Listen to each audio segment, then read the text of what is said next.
हे भक्तों को जय श्री राम। मैं विपिन शास्त्री, श्री दुर्गा माता मंदिर, आशियाना कॉलोनी, लुधियाना, पंजाब।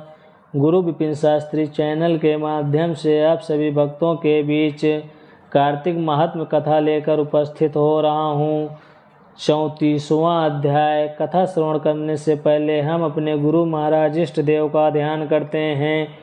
मंगलम भगवान विष्णु मंगलम गरुड़ध्वजा मंगलम पुंडरीकाक्षां मंगलाय तनोहरि। सूत जी कहते हैं कि उद्यापन करने की शक्ति न होए तो ब्राह्मणों को भोजन करावें। यदि ब्राह्मण न हो गौ का पूजन करें, और गौ भी ना हो तो पीपल और बट वृक्ष का पूजन करें।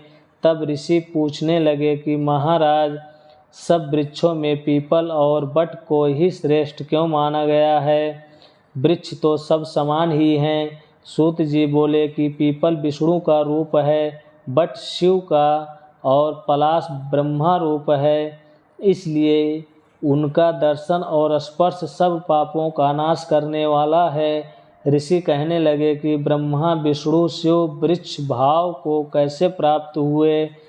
तब सूत जी कहने लगे कि एक समय श्री महादेव जी और पार्वती जी एकांत में विराजमान थे।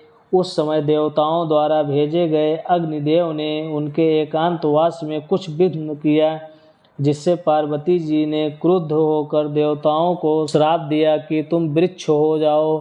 इसी शाप के वश विष्णु जी गया में पीपल, शिव जी प्रयाग में अक्षय वट और ब्रह्मा जी पलाश हुए। तब ऋषि पूछने लगे कि रविवार को पीपल का स्पर्श नहीं होता, शनिवार को अवश्य होता है, उसका क्या कारण है? सूत जी कहने लगे कि समुद्र मंथन के समय जब 14 रत्न समुद्र में से उत्पन्न हुए तो उनमें से कौस्तुभ मणि ले लक्ष्मी जी ने भगवान श्री विष्णु जी से कहा कि भगवान, मेरी एक बड़ी बहन दरिद्रा है, ज्येष्ठा के रहते हुए आप मेरे साथ कैसे विवाह करते हो? तब विष्णु ने लक्ष्मी के वचन सुनकर दरिद्रा को उद्यालक मुनि को दिया। दरिद्रा का बड़ा मुख, काला रंग, लाल नेत्र, बिखरे बाल थे। मुनि भगवान की आज्ञा अनुसार विवाह करके आश्रम में आए। दरिद्रा ने आश्रम में आकर देखा कि आश्रम में वेद पाठ और हवन हो रहा है, तो उनको देखकर व्याकुल हो गई और कहने लगी, मैं यहाँ पर नहीं रह सकती।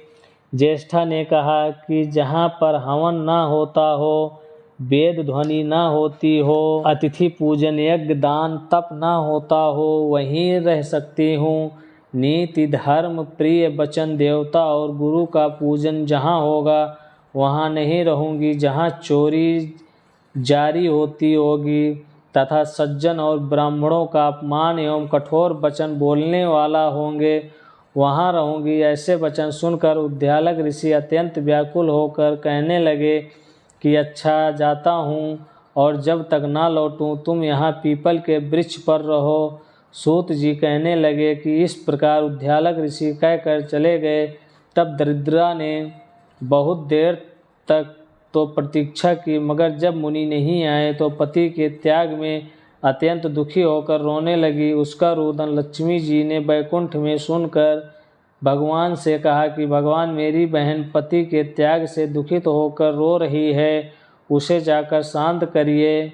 तब भगवान श्री लक्ष्मी सहित वहाँ पर आए और कहने लगे कि तुम पीपल में निवास करो। पीपल हमारा ही अंश है। जो कोई वर्ष भर तक तथा कार्तिक शुक्ल पूर्णमासी को पीपल ज्येष्ठा का पूजन करेगा, उसको यहाँ लक्ष्मी का वास होगा। जो शनिवार को तुम्हारा पूजन करेगा, उसका सूत लपेटेगा, उसके सब मनोवांछित कार्य सिद्ध होंगे। परंतु दूसरे रविवार के दिन जो पीपल का स्पर्श करेगा वह दरिद्री हो जाएगा। ऐसा कहकर भगवान अंतर्ध्यान हो गए। विष्णु भगवान की जय।